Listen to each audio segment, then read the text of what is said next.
ఇంకొకటి ఏంటంటే last year మీరు ఒక ప్రాజెక్ట్ అనౌన్స్ చేశారు అల్లు అర్జున్ గారిది, త్రివిక్రమ్ గారిది.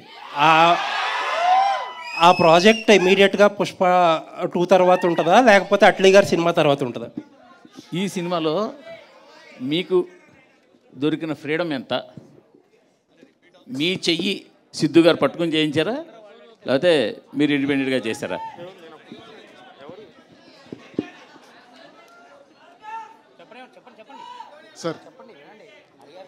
సార్ అసలు ఫస్ట్ ఏంటంటే సార్, సిద్ధు రాస్తాడు సార్, చాలా బాగా రాస్తాడు సార్, బ్రిలియంట్గా రాస్తాడు. సో అక్కడ స్టార్ట్ అవుతుంది సార్ అందరు థింకింగ్. తను రాయడం వల్ల ఏదన్నా ఇన్వాల్వ్మెంట్ ఉంటుందా అని అనిపిస్తుంది. కానీ బట్ సెట్లోకి వచ్చిన తర్వాత కంప్లీట్లీ తను ఏదైతే స్క్రిప్ట్ చదువుకున్నాడు ఆడు సీన్కి తను యాక్ట్ చేస్తాడు సార్. నేను డైరెక్ట్ చేస్తాను సార్ లొకేషన్లో. దాంట్లో ఏముంది, కొలాబరేటివ్గా వర్క్ చేసుకొని చేస్తాం సార్. ఈ ఒక్క స్పేస్ అలా లేదు సార్ అసలు ఫస్ట్ నుంచి. ఈ ఒక్క విషయంలో మేమైతే ఈ నెగిటివిటీ రానివ్వకూడదని ఫస్ట్ నుంచి అనుకొని we both wanted to collaborate in this way అని అనుకొని చేశాను సార్. సో నేను చదివాను సార్, ఇలా ఒక ఆర్టికల్ చదివాను. నేను చదివినప్పుడు ఎందుకు ఇలా అనుకుంటున్నారని నేను అనుకున్నా. నేను మాట్లాడుకున్నాను సిద్ధుతో, ఇది ఎందుకంటే ఫస్ట్ సినిమా చేద్దాం మనకు తెలుసు. And we went back to the set with a very clean heart and we did the movie sir. And that is the kind of equation I have with Siddhu through out the project sir. Siddhu గారు ఈ oh my లిల్లీతో లిరిసిస్ట్గా మారారు. And ఇది ఎప్పుడో రాసుకున్న పాట, లేదంటే ఎందుకు రాయాల్సి వచ్చింది, మీ పెన్ ఎందుకు వాడాల్సి వచ్చింది ఈ పాటకి? ఎప్పుడో రాసుకున్న పాట ఏం కాదు సార్. అంటే ఈ సినిమా స్టార్ట్ అయినప్పుడు అనుకున్న పాట? లేదు యాక్చువల్లీ అక్కడ ఆ సిచ్యువేషన్లో 4 పాటలు చేయించాను సార్. 4 కూర్చోలేదు. ర్యాండమ్గా అచ్చుతో ఒకరోజు మాట్లాడుతూ he sent tune and we were like okay this is exact kind of tune we want. And మాకు ఆ రోజు టైం లేదు, వేరే లిరిసిస్ట్లకు మాట్లాడి ఫోన్ చేసి. అండ్ ఆల్సో నాకు ఆ పాట వింటే నాకు ఫీలింగ్ వచ్చింది సార్, నాకు రాయాలనిపించింది, నేను రాశాను యాక్చువల్లీ అంతే. ఓకే, డీజే టిల్లు విషయానికి వస్తే రామ్ మిర్యాల గారి సాంగ్ ఎంత పాపులర్ అయిందో, అనిరుద్ గారు పాడిన పటాస్ పిల్ల కూడా. సో ఈ సీక్వెల్కి సంబంధించి ఆయన ఏమన్నా అప్రోచ్ అయ్యారా? ఆయన పాట ఏమన్నా? లేదు సార్, పాటలు అయిపోయాయండి ఇంకా. ఇప్పుడు కాదు, స్టార్టింగ్లో ఏమన్నా అనిరుద్ గారిది ఏమన్నా? లేదండి, ఈ సాంగ్ అచ్చు కంపోజ్ చేసినప్పటి నుంచి డే 1 నుంచి we had decided that Sriram Chandra is the right voice for this song అని. బికాజ్ రీసెంట్గా తను పాడిన ఓ రెండు మేఘాలు పాట ఉంది కదా బేబీలో, which is huge blockbuster. అది విన్నప్పటి నుంచి I fell in love with his voice and తనే పాడాలి ఈ పాట అని డే 1 నుంచి మేము డిసైడ్ అయ్యాను సార్.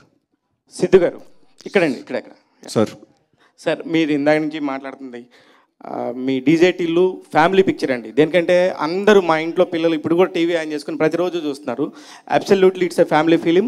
ఇది కూడా ఓకే, దీని గురించి కూడా నా క్వశ్చన్ ఏంటంటే, ఎందుకు మిమ్మల్ని రాధికాలు అంత ఇబ్బంది పెడుతున్నారు? ఎంతమంది రాధికాలు మిమ్మల్ని లైఫ్లో ఇబ్బంది పెట్టారు?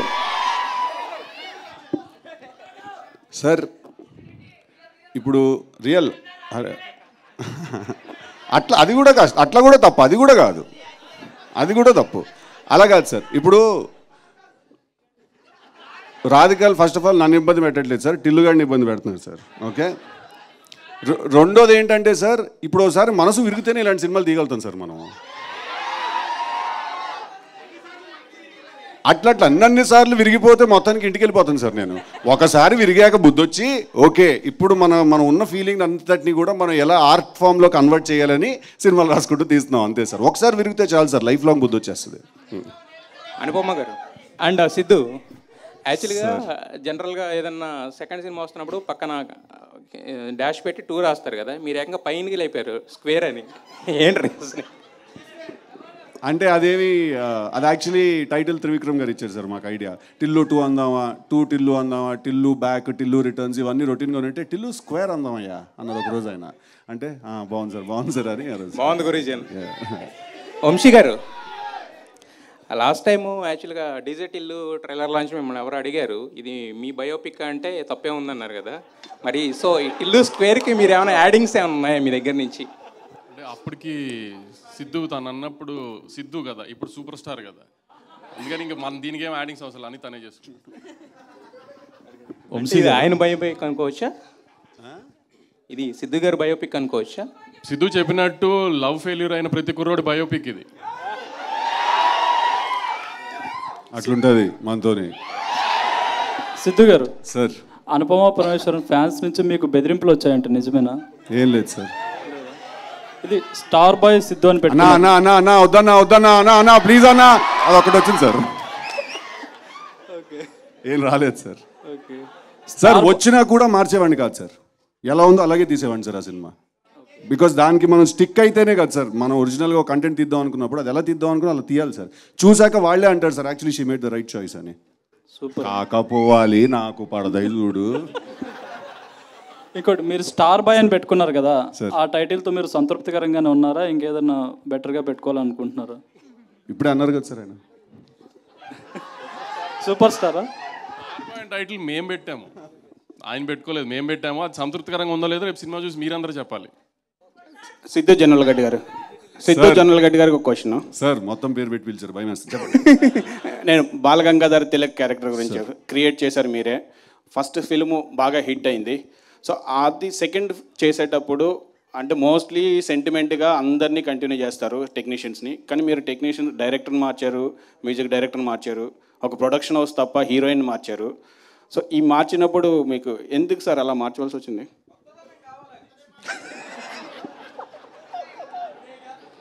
గలీజ్గానే ఉన్నారు అరే నువ్వు. అలా కాదండి, ఇప్పుడు మ్యూజిక్ డైరెక్టరు లాస్ట్ టైం చేసినప్పుడు రామ్ మిరియాల, శ్రీచరణ్ పాకాల, తమన్ గారు అండి. ఇప్పుడు రామ్ మిరియాల ఆల్రెడీ ఉన్నాడండి, 2 సాంగ్స్ చేశాడు. ఇప్పుడు తమన్ గారు సార్ ఇందాక చెప్పినట్టు he's very busy with his work, so తను he couldn't give us our time cricket. And then ఇప్పుడు అదే కెమెరామెన్ అండి, అదెవరు చూడలేదు, రైట్? అదే రైటర్ అండి, అదెవరు చూడలేదు. రైటర్ని అడిగాను, రైటర్ మీరే, కానీ నేను అడిగింది హీరోయిన్ డైరెక్టరు. సార్ కొత్త కథ తీస్తున్నాం కదా సార్, అదే అమ్మాయిని పెట్టి ఎలా తీస్తున్నాం? ఇది కొత్త కథ కదండి, అది వేరే కథ, ఇది వేరే కథ సార్. సో ఇది కొత్త ఫ్రెష్ కథ కదా సార్. సో ఫ్రెష్ క్యారెక్టర్ అండి, అంటే టిల్లు మళ్ళీ ఇంకొక అమ్మాయిని కలిసి ఎలా మనసు విరగొట్టుకున్నాడు అనేది ఈ కథ సార్. సో దీనికి obviously fresh pairing, fresh casting జరగాలి కదండి. డైరెక్టర్ మైక్ ఇవ్వమనలేదు, ఎందుకు మార్చారని అడిగారు అంతేనా? అది ఇందాక చెప్పాను కదా సార్, మూర్తి గారు అడిగినప్పుడు తను ఆల్రెడీ మేము తీద్దాం అనుకున్నాడు, తను ఆల్రెడీ వేరే ప్రాజెక్ట్ కమిటీ అయినాడు సార్. ఇంకోటి స్మాల్ కరెక్షన్, ఇందాక మీరు డీజేటీలో అనే క్యారెక్టర్ నేను క్రియేట్ చేశాను అన్నారు, నేను ఒక్కడిని చేయలేదు సార్, నేను విమల్ కృష్ణ కలిసి క్రియేట్ చేశాను sir character. Okay sir. Nagavamsi garu sir, Tillu square, gangs of Godavari 2 సినిమాలకు డేట్లు ఫిక్స్ చేసి ఆల్రెడీ రిలీజ్ డేట్లు కూడా అనౌన్స్ చేశారు. దాని తర్వాత మళ్ళీ రిలీజ్ డేట్లు చేంజ్ అయిన తర్వాత రీషూట్లు కొన్ని అంటే షూట్ చేశారు, వాటి వలన బడ్జెట్లు పెరిగి ఉంటాయి కదా, ఆ బడ్జెట్లు కంట్రోల్లో ఉన్నాయండి ఎంతవరకు? రీషూట్ అంటే ఎప్పుడైనా అనుకున్న బడ్జెట్ కంటే పెరుగుతుంది కదండి. అంటే మీరు డేట్లు ఫిక్స్ చేసిన తర్వాత చేశారు? అంటే మేము ఆవిడలో సినిమా చూసుకున్న తర్వాత మాకు ఏదైనా డౌట్ వస్తేనే రీషూట్ చేస్తాం, అప్పుడే డేట్ పుష్ చేస్తాం. డేట్ సరదాగా ఏదో ఏసీ పుష్ చేయడానికి సరదాగా పుష్ చేయం కదా. సో అట్లా ఏదన్నా అయినప్పుడు రీషూట్ చేసినప్పుడు ఖచ్చితంగా బడ్జెట్ పెరుగుతుందండి. కానీ ఆ రీషూట్ మీద పెట్టిన బడ్జెటే ఒక 10 times వెనక్కి జనం నుంచి వస్తుందని హోప్తోనే రీషూట్ చేస్తాం. Okay sir, all the best. Vamshi గారు యా చెప్పండి. అయితే యూజువల్గా సీక్వెల్స్ తీయాలి అంటే హీరోలు అండ్ వేరే అదర్ కాస్ట్ అండ్ క్రూ కంటే కూడా ప్రొడ్యూసర్ భయపడుతున్నారు. ఎందుకంటే KGF 2 అండ్ బాహుబలి 2 ముందు వచ్చిన చాలా సీక్వెల్స్, ఆర్యా 2 కానీ చంద్రముఖి 2 కానీ చాలా సినిమాలు ఫ్లాప్ అయ్యాయి. ఎందుకంటే ఎక్స్పెక్టేషన్స్ మిస్ మ్యాచ్ అయిపోయినాయి కంప్లీట్గా. చాలా గ్యాప్ ఇచ్చి తీస్తేనే మిస్ మ్యాచ్ అవుతున్నప్పుడు మీరు ఎందుకని ఆ హీరోకు ఇంకో సినిమా కూడా పడకుండా వెంటనే మళ్ళీ టిల్లుకి సీక్వెల్ చేద్దాం? Is it because you want to ride on the hit wave, you want cash on it, or just you really have a good story or something else is there? Tillu is a character which Sidhu చెప్పినట్టు Vimal and Sidhu have created to entertain the audience. We are 200% sure that Tillu Square lo kuda Tillu will entertain you. And Bahubali 2 la, KGF 2 la, this is not continuation of any film andi. That is one episode in Tillu's life, this is another episode in Tillu's life. ఎందుకంటే ఎప్పుడు ఒకే అమ్మాయితో satisfy అవ్వరు కదా, ఒకసారి breakup అయితే మళ్ళీ move on అవుతారు కదా. అట్లానే టిల్లు మూవ్ ఆన్ అయ్యాడు, ఇంకొక అమ్మాయి తగిలింది, ఈ అమ్మాయితో ఏం ప్రాబ్లమ్స్ ఫేస్ చేశాడో టిల్లు స్క్వేర్లో చూస్తారు. Sir, I think he has one more question, sir. తర్వాత I'll come to you అండి. వంశీ గారు,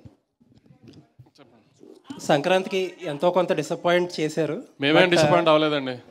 ఓకే, మీరు అవ్వలేదు. ఓకే, బట్ మీడియా డిసప్పాయింట్ అయినట్టుంది, కానీ మేమేం డిసప్పాయింట్ అవ్వలేదండి. ఓకే మొత్తానికి ఏంటంటే అన్నీ అలైన్ అయినాయి కరెక్ట్గా చాలాసార్లు. తర్వాత మంచి డేట్ దొరికింది.